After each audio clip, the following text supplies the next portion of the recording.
예, 욥기 1장입니다. 욥기 1장 구약성경 761쪽입니다.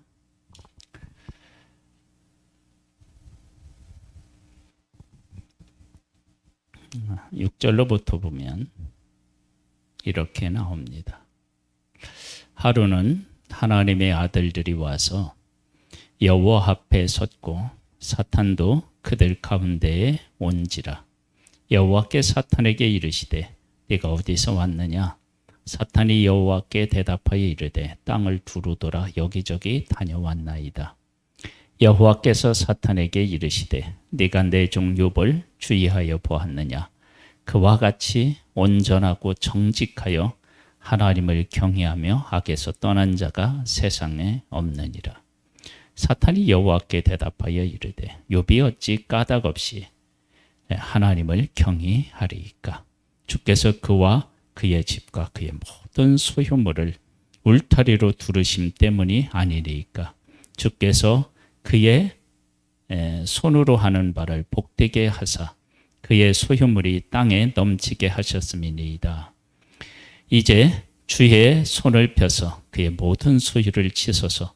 그리하시면 틀림없이 주를 향하여 욕하지 않겠나이까? 여호와께서 사탄에게 이르시되 내가 그의 소유물을 다 네 손에 맡기노라. 다만 그의 몸에는 네 손을 대지 말지니라. 사탄이 곧 여호와 앞에서 물러가니라. 아멘.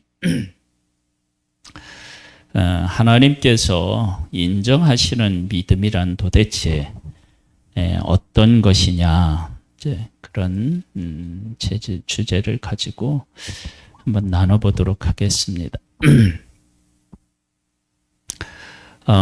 여기에 보면 하나님께서는 욥을 칭찬할 때 어떻게 칭찬했느냐면 네가 내 종 욥을 주의하여 보았느냐? 그와 같이 온전하고 정직하여 하나님을 경외하며 악에서 떠는 자가 세상에 없느니라. 그래서 하나님을 경외하는 사람으로 욥을 인정해 줘요. 그런데 욥이 하나님을 그렇게 경외하는 것은 하나님께서 그를 늘 돌보시고 그에게 복을 주셨기 때문입니다. 그래서 하나님께서 그를 보호하는 울타리를 제거해 버리시고 그에게 그가 하는 일에 복을 하나님께서 거두어 가시면 그는 틀림없이 하나님을 욕할 것이다. 그렇게 이야기를 합니다. 하나님께서 왜 욥이라고 하는 사람을 칭찬했을까? 그러면 욥은 완벽해서 하나님이 칭찬하셨을까? 아니요, 그렇지 않아요. 사람은 완벽하지 않아요. 그런데 완벽하다, 하나님이 칭찬한다라고 하는 것은 어떠한 때, 어떠한 형태로 그것이 나타나느냐, 그게 중요한 겁니다. 그러니까 화를 내야 할 때는 화를 내고 참아야 할 때는 참고 그런 거예요. 이게 아주 중요합니다.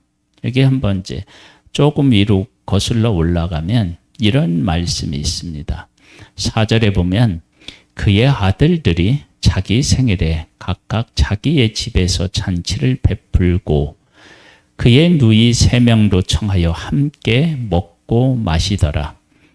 그들이 차례대로 잔치를 끝내면 욥이 그들을 불러다가 성결하게 하되 아침에 일어나서 그들의 명수대로 번제를 드렸으니 이는 욥이 말하기를 혹시 내 아들들이 죄를 범하여 마음으로 하나님을 욕되게 하였을까 함이라. 욥의 행위가 항상 이러하였더라. 그 마음이 변하지 않았다는 거예요. 그러니까 욥은 자녀들을 하나님 중심으로 그리고 하나님을 경외하는 자녀들로 세우는 것이 그 무엇보다도 중요했다고 생각하는 거예요.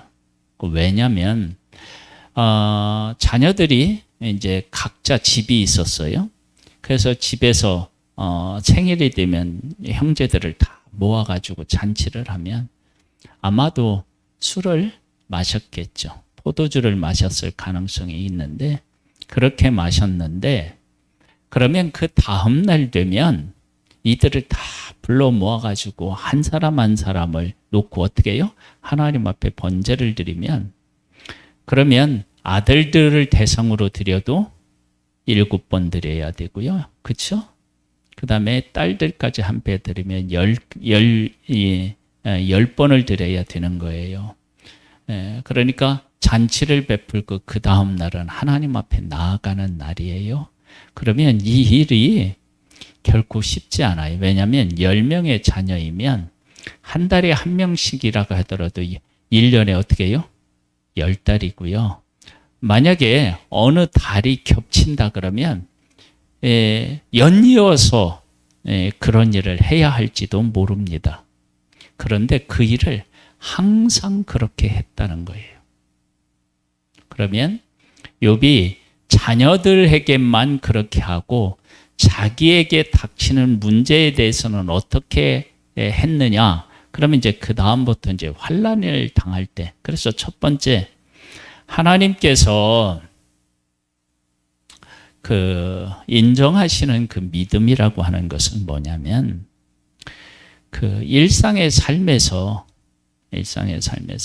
하나님을 경외하는 믿음이 변하지 않는 거예요. 항상 그랬다잖아요. 그러니까 하나님 중심으로 살아가는 삶을 늘 살아가는 것을 하나님은 아주 소중하게 여기는 그 마음이 변하는 게 아니, 변하면 안 되는 거예요. 그러니까 아침에 일었다, 저녁에 일었다 이런 게 아니라 항상 그런 거예요. 그 다음에요. 두 번째는 우리가 잘 아는 대로 욥기 1장 20절에서 22절에 보면 이제 원망하지 아니하는 이제 욥의 모습을 볼 수 있어요. 욥이 일어나 이제 재산을 다 잃고 그리고 어떻게 해요? 자녀들도 다 잃어요. 이거 잃을 때 여기 보면 15절에 보면 스바 사람이 갑자기 이르러 그것을 빼앗고 칼로 종들을 죽였나이다. 그래서 스바 사람이 와서 그 재산을 빼앗아 가버렸어요. 그 다음에 또 뭐가 나오느냐면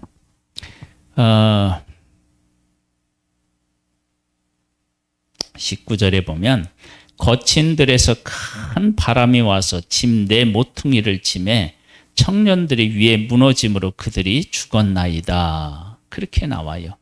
그러니까 뭐냐면은 그 스바 사람, 갈대아 사람이 오고 그 다음엔 또 뭐가 와요?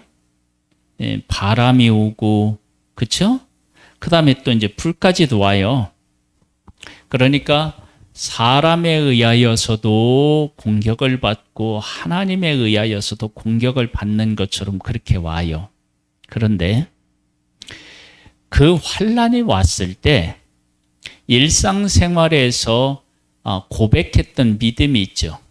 하나님을 경외하면서 떠났을까 두려워서 하나님 앞에 번제를 드렸다 그렇게 이야기하는데 그 믿음이 욥 자신이 환난을 당하였을 때도 그대로 그것이 나타납니다.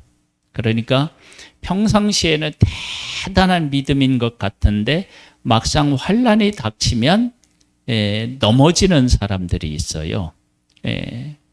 그것이 곧 뭐냐면 세상의 근심과 걱정으로 결실하지 못하는 땅이 무슨 땅이죠?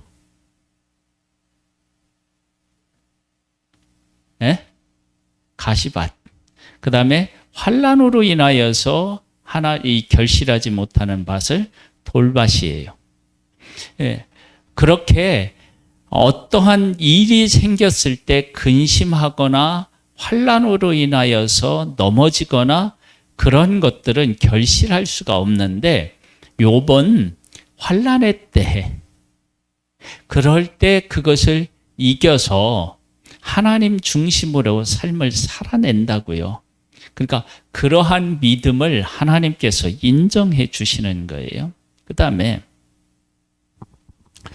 더 넘기셔서요. 어디를 보시냐면 10장을 한번 보세요. 10장에 보면 이렇게 나와요. 욥이 이제 그 변론하는 내용인데요. 내 영혼이 살기에 곤비하니 내 불평을 토로하고 내 마음이 기로운 대로 말하리라. 내가 하나님께 하리오리니 나를 정죄하지 마시옵고 무슨 까닭으로 나와 더불어 변론하시는지 내게 알게 하소서. 그러면서 자기가 이제 하나님을 향하여 원망하지 않고 자기의 믿음을 지켰잖아요. 그런데 그렇게 지킨 것을 다른 사람에게 들키지 않으려고 하나님 앞에서 그런 마음을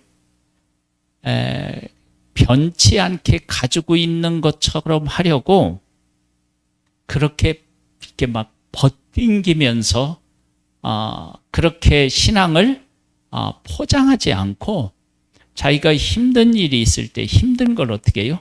이야기하는 거예요. 그러니까 힘든데 안 힘든 척 하는 게 아니라 힘들 땐 힘들다고 얘기를 하는 거예요. 여러분, 이건 정말로 중요해요. 제가 우리 친구가 쓰러져서 이제 그 집에 있는 식구들이 간호를 할 거 아니에요. 그렇죠? 간호를 하는데 제가 가보니까 얼마나 가족들끼리 서로를 위하고 사랑했는지 몰라요. 그런데 아무리 사랑하고 위한다고 하더라도 어느 순간 막 힘들어질 때가 있잖아요. 그렇잖아요? 안 힘들 수가 있겠어요? 그 힘들 때 힘들다고 얘기를 했더라고요. 그게 건강한 거예요. 그러니까 욥이 자기가 지금 겪고 있는 고난이 왜 왔는지 잘 모르겠는 거야. 그러니까 하나님 앞에 도대체 이게 어떻게 된 겁니까? 내가 하나님을 원망하지 않았지만 왜 내가 이런 일을 겪어야 하는지는 하나님 알아야 되지 않습니까? 그러면서 자기가 가지고 있는 의문에 대해서 하나님 앞에 어떻게 해요? 솔직하게 털어놓는 거예요. 하나님 앞에 솔직하게 털어놓는. 그러니까 아닌 것처럼 하는 게 아니라 솔직하게 털어놔요. 그 다음에 12장으로 가보면 이렇게 나와요. 욥이 대답하여 이르되 너희만 참으로 백성이로구나. 너희가 죽으면 지혜도 죽겠구나. 나도 너희 같이 생각이 있어 너희만 못하지 아니하니 그 같은 일을 누가 알지 못하겠느냐. 친구들이 와서 욥을 계속 그렇게 공격하는데 공격할 때 그들의 공격에 넘어지지를 않아요. 사람이 공격할 때 사람 앞에서 당당한 거예요. 하나님 앞에 솔직하게 이야기를 해요. 내가 뭐 왜 그런지 알고 싶다. 잘 모르겠다. 하나님 대답해 주세요. 그러면서도 사람 앞에서는 자기를 공격하는데 내가 이런 고난이 겪을 만큼 잘못한 일이 없다라고 하는 그런 것을 분명히 간직하고 그리고 친구들이 공격할 때 그것을 어떻게 해요? 아무래도 내가 뭔가 잘못한 일이 있나 봐. 이렇게 한 걸음 뒤로 물러서는 게 아니라 그 자리에 딱 서서 친구들하고 정면으로 마주하면서 당당히 맞서요. 하나님은 이걸 참 좋아하십니다. 내가 하나님 앞에서는 겸손하지만 사람들 앞에서는 당당한 거예요. 그 다음에 13장으로 한번 가보겠습니다. 13장 20절로부터 보면 이렇게 나와요. 오직 내게 두 가지 일을 행하지 마옵소서. 그리하시면 내가 주의 얼굴을 피하여 숨지 아니하오리니 곧 주의 손을 내게 대지 마시오며 주의 위엄으로 나를 두렵게 하지 마실 것이니이다. 지금 이렇게 하나님께 욥이 기도하는 이유가 어디 있을까요? 내가 사람들이 나를 볼 때는 욥이 다 망했다고 보았는데 욥은 하나님 앞에서 내가 회복할 수 있다라고 하는 믿음을 가진 거예요. 그래서 여기 뭐라고 나왔느냐면 두 가지를 행하지 마시라고 하면서 곧 주의 손을 내게 대지 마시오며 주의 위엄으로 나를 두렵게 하지 마옵소서. 그러니까 하나님께서 손을 대시면 내가 죽어버리면 내가 죽게 된다면 그 다음에 회복의 기회가 사라지잖아요. 그러니까 하나님 나를 지금 이 상태에서 하나님 머물게 하시는 것은 괜찮은데 하나님 나의 생명을 거두어 가시면 안 됩니다.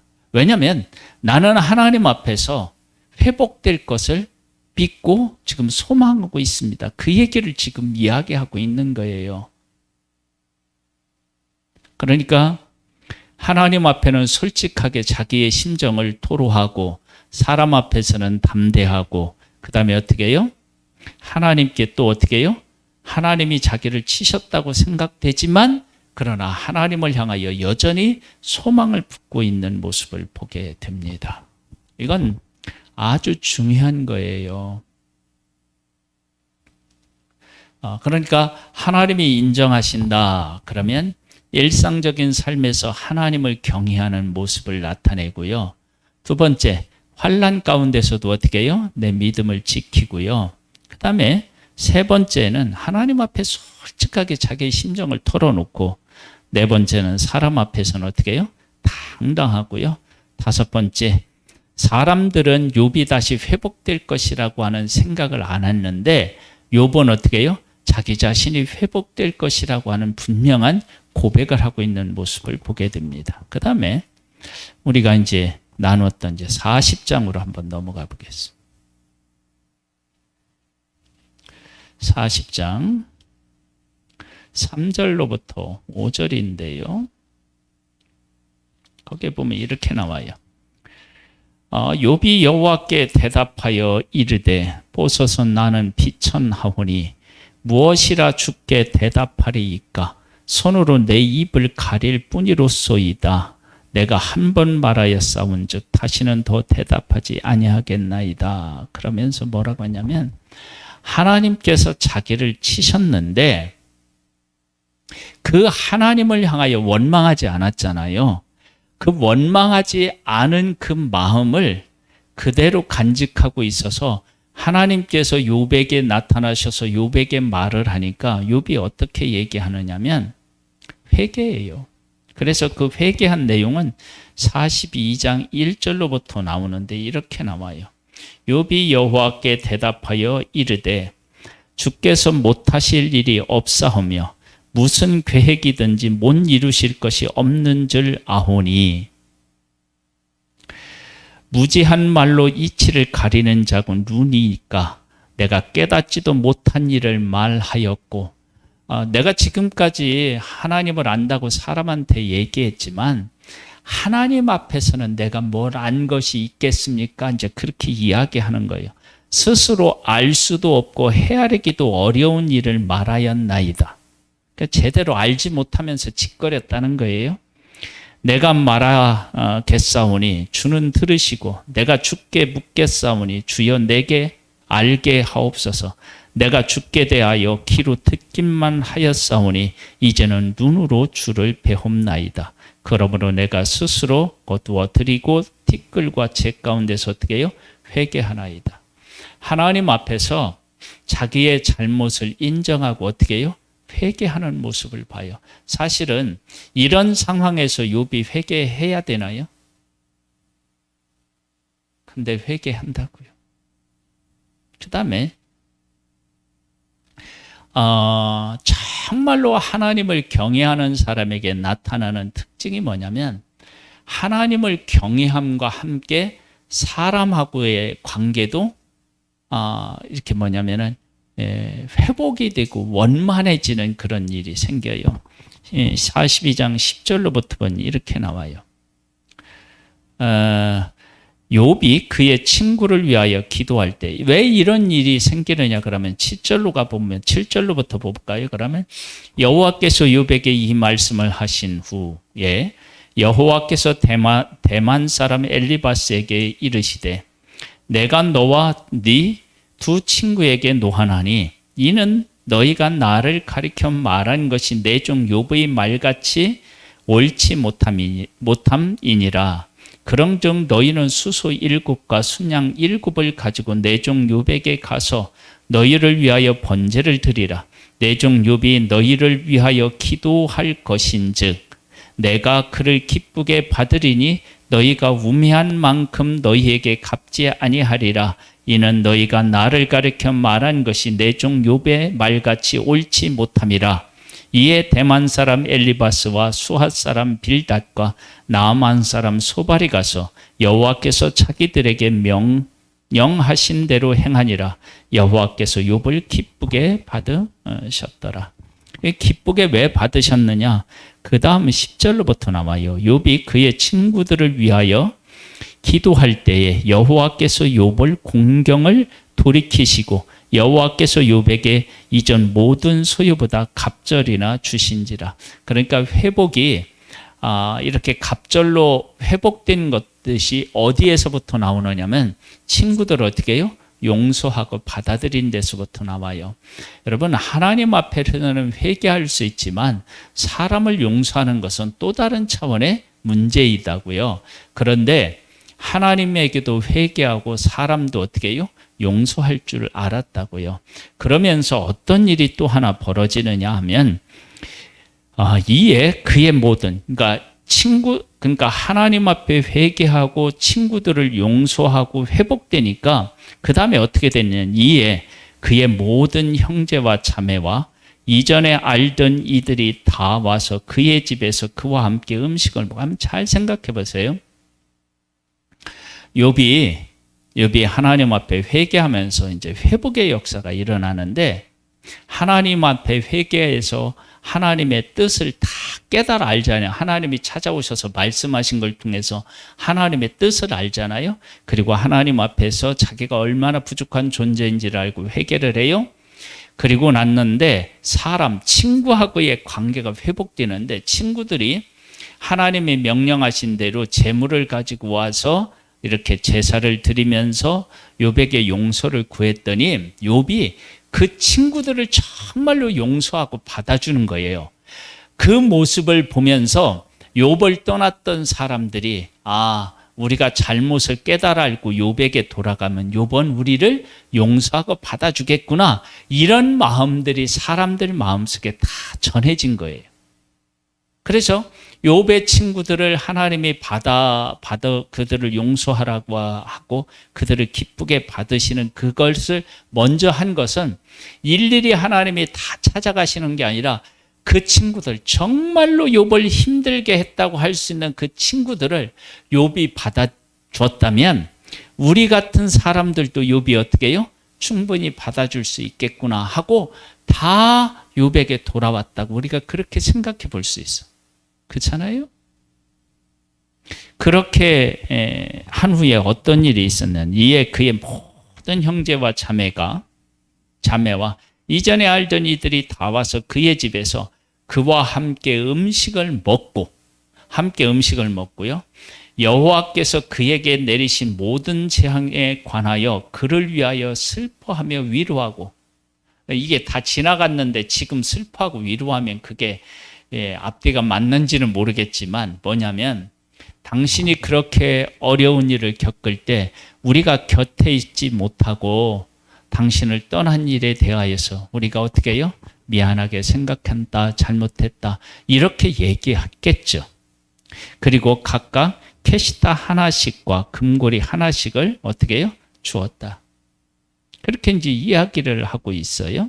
그러면서 여호와께서 욥의 말년에 욥에게 처음보다 더 복을 주시니 그가 양 14,000과 낙타 6,000과 소 1,000결이와 암낙이 1,000을 두었고 또 아들 7과 딸 3을 두었으며 그래서 하나님께서 갑절의 복을 주시는데 그 갑절의 복이 무엇과 함께 주어지느냐 그러면 욥의 믿음의 성장과 함께 주어지는 거예요. 그러니까 이건 대단히 중요한 거예요. 그래서 하나님이 인정하시고 왜 욥을 받아주셨느냐 그러면 욥이 완전해서가 그런 게 아니에요.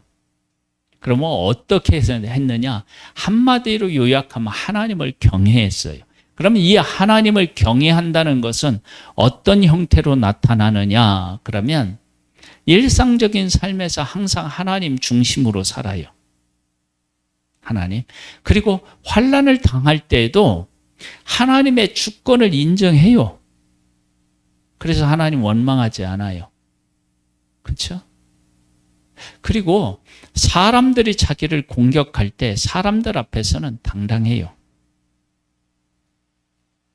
그리고 자기가 부족하고 자기가 아픔을 느끼는 거에 대해서 하나님 앞에 어떻게 해요? 솔직하게 털어놔요.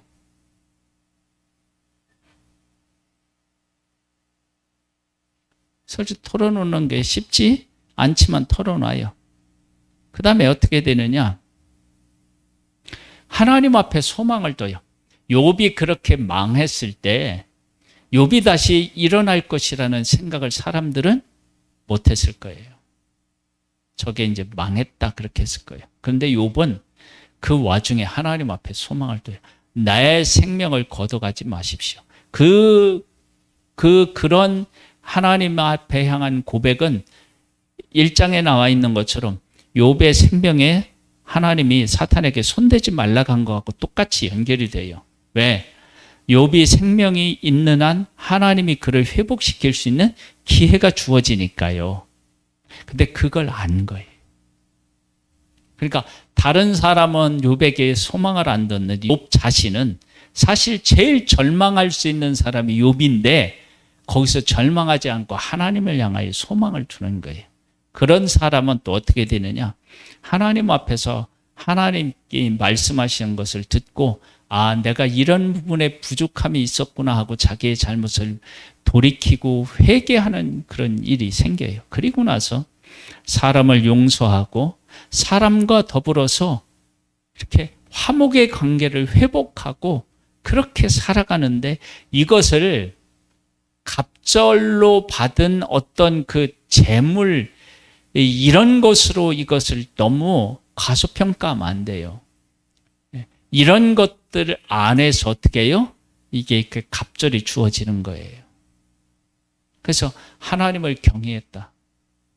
그것이 그 삶에서 이렇게 나타났다. 여러분, 우리는 완벽하지 않아요. 완벽할 수도 없어요. 그러나 하나님을 경외하면 있는 자리에서 내가 어떻게 해야 되는지는 선명하게 알 수 있고 그대로 하면 되는 거예요. 내가 모르겠으면 어떻게 해요? 모르겠다고 얘기하고 내가 고통스러우면 어떻게 해요? 고통스럽다고 이야기하는 거예요. 여러분, 우리가 이제 그 사무엘 그다음에 이런 데를 읽어보면 다윗이 사울을 용서하는데 아주 멋있어 보이잖아요. 그런데 시편에 가서 그 상황을 시로 고백한 다윗을 보면 그 와중에도 얼마나 많은 갈등을 겪었는지 거기서 알 수 있어요. 시편에 가서 시를 읽어보면. 그래서 압살롬이 반역했을 때 뭐라고 해요? 어찌 그리 원수가 많은지요. 막 이러면서 탄식을 한다고요. 근데 그것이 안 나오는데 그 서신서에서는 안 나오는데 서신서는 아니라 뭐죠?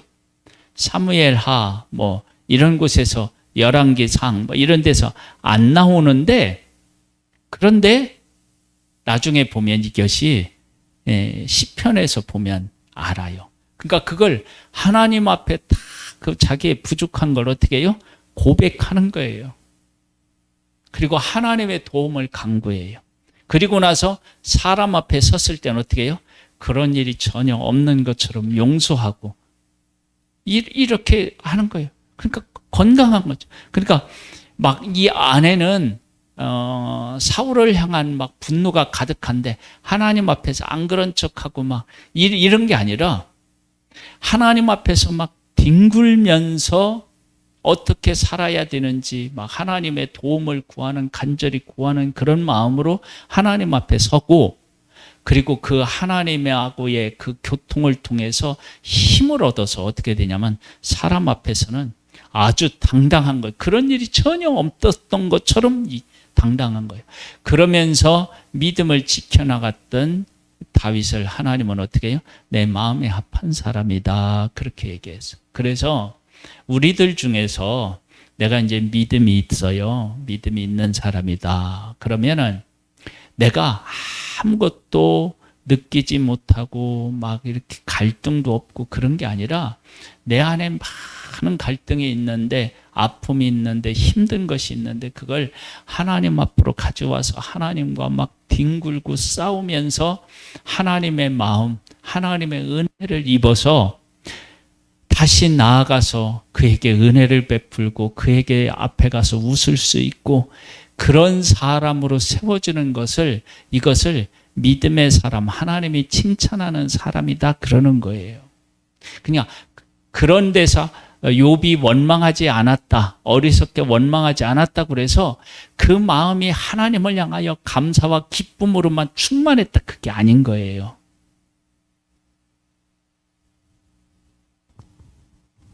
그리고 그런 숱한 갈등과 아픔을 겪고 그것을 준 친구들도, 그리고 그 주변에 있는 사람들도 다 용납하고 받아줘서 예전보다 더 욥을 사랑하고 존경할 수 있도록 만들어내는 그런 삶, 이런 것들, 이런 삶을 하나님은 어떻게 되냐면 그렇게 살아가는 사람을 믿음의 사람이다, 그렇게 인정해 주시는 거예요. 우리도 이제 그렇게 살아야 되겠죠. 그렇죠? 하나님께서 우리의 연약한 체질을 너무 잘 아셔요. 그런데 체질을 아시는데 하나님을 경외하면 그 우리 체질을 뛰어넘는 일이 생겨요. 여기에 벽지가 있잖아요. 우리 이 벽지는요, 이게 실크 벽지도 아니고 일반 벽지 중에서도 그렇게 뭐 이렇게 좀 두껍고 그런 게 아니라 얇은 거예요. 아주 얇은 거.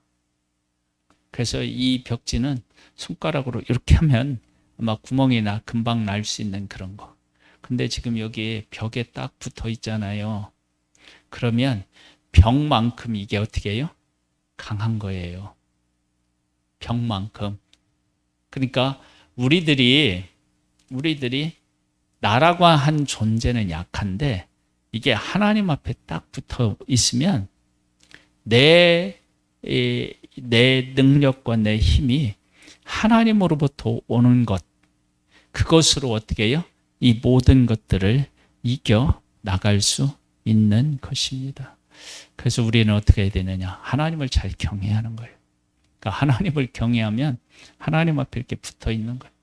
내 힘으로 살지 아니하고 하나님이 주신 힘으로 살아가는 것. 그런 믿음의 사람이 되어서 하나님의 인정을 받는 복을 누리시기를 주님의 이름으로 축복합니다. 하나님 아버지, 우리를 사랑하여 주시고 우리를 이끌어 주셔서 이 자리에까지 오게 하신 하나님, 우리가 더 앞으로 성장하고 나아가기를 원하시는 하나님을 믿습니다. 그 성장하고 앞으로 나아가기 위해서 우리는 더 큰 어려움을 혹 겪을 수 있다 할지라도 그 가운데서 하나님을 경외함으로 하나님께서 주시는 아름다운 믿음의 자리에까지 나아갈 수 있게 되기를 소망하오며 예수님의 이름으로 기도드립니다. 아멘. 하늘에 계신 우리 아버지여, 이름이 거룩히 여김을 받으시오며 나라에 임하옵시며 뜻이 하늘에서 이룬 것 같이 땅에서도 이루어지리이다. 오늘날 우리에게 누할 양식을 주옵시고 우리가 우리에게 죄 지은 자를 사하여 준 것 같이 우리 죄를 사하여 주옵시고 우리를 시험에 들게 하지 마옵시고 다만 악에서 구하옵소서. 대개 나라와 권세와 영광이 아버지께 영원히 있사옵나이다. 아멘.